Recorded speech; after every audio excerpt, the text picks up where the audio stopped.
Hi everyone, my name is Sander, but most of you may know me as SuperNfty.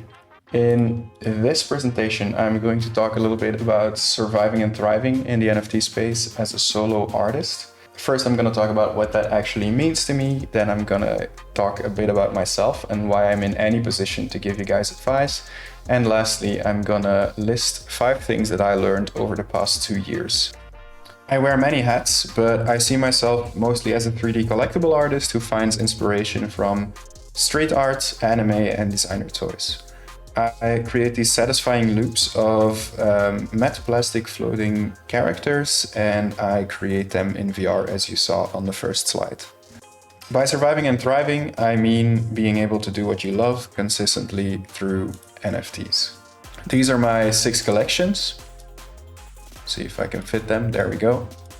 These are my 6 collections. I started my NFT journey back in March of 2021. And since then, I'm very proud to say that making art is my full-time job. And I have 6 successful NFT collections with a combined volume of 1.8 thousand ETH traded. It's crazy to say that out loud. Obviously, my collections haven't 10x'd yet. So I won't be standing here pretending to be able to give you guys advice on how to be the next Bored Apes. I also have no idea how to set up a pump and dump or how to get influencers to start buying in en masse.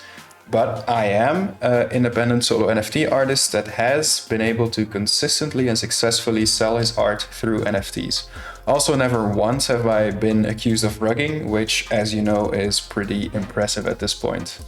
Everything started with the floating heads, my 1 of 1 collection. Throughout 2021, I minted 1 floating head each day, and I fell in love with NFTs immediately. I was in Discord 24/7, meeting collectors, discussing with them what the next step should be for SuperNfty. Because after all, I was a complete newbie, but these people from all over the world were not only there to buy my art, but also support my art in multiple ways. It was absolutely beautiful. Then after the floating heads, I was thinking what to do next. I knew I needed to expand my collector base if I was going to be anyone in the space, and I knew I wanted to create more art for collectors and then maybe in the long term live off of the royalties. Luckily, generative projects were kind of having a thing back then, and I had a very smart programmer brother who was able to pick up smart contracts, and that is how the Super Balls got made. The Super Balls are kind of a test collection, something in between we did to make sure we can pull something like this off. They were created together with the floating head collectors. For the floating head collectors, each one got 10 for free, and these doubled as mint passes for the next collection, the Imps. The Imps are the second ever 3D animated generative project, and they are the first generative project to ever grant holders their 3D files. Later, they were also the first to grant holders their webcam filters, and also pretty interesting, the first non-generative project to ever do 3D files were the floating heads, my Genesis collection. Now, minting out a 10K project as a solo NFT creator is an absolute roller coaster, and I can talk about that for days, but that's not what this presentation is about. Then the Super Toys in the middle of the timeline. It's kind of a side gig. It's a really fun thing to do where people can commission a super toy version of their favorite NFT. I make them on stream in VR. It's also a very fun way to connect with other collections. Then the Spirits, my bread and butter. It's the NFT collection around which my entire NFT strategy revolves, and it's my personal solution for creating value in the long term for collectors consistently while I can keep doing what I love, creating more art. Yeah, so each imp was able to mint 3 spirits for free, 3 base spirits. These are multiple edition, they are ERC 1155, and because each imp got 3 of them for free, it didn't take very long for people to start trading them like kids on the playground. Also, you could evolve them by burning 3 of the same, and there were fun mechanics like variants in there as well. Because the collection is deflationary, it's also pretty good for value, because after a few months, already 6,000 spirits were burned by collectors. Also, Spirits Generation 2 is coming, so gotta plug that really quickly. If you want to get in on that, make sure to buy an imp and start earning some GP to get in on Spirits Generation 2. They'll also be completely for free to imp collectors. Then Fallen Heads, another one-of-one collection. It was in the beginning of the year, and I started noticing that one-of-one collections, much like the floating heads, were kind of making a comeback.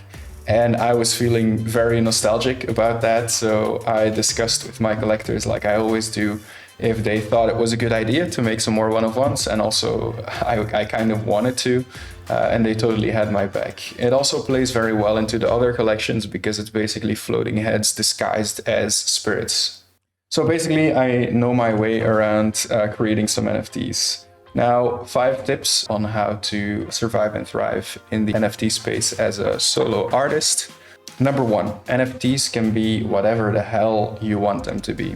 If you're looking to be a serious long-term player in the NFT space, you're way better off doing something that actually excites you. In a magic internet world where memes run the economy, there's no use in actually trying to predict a meta.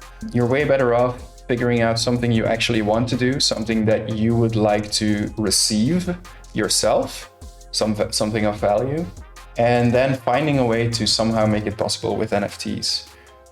Me, for example, I created spirits because I couldn't think of a better job for myself than to just create 3D Pokemon for the rest of my life. So I made that a reality. Tip number 2, you don't actually need a team.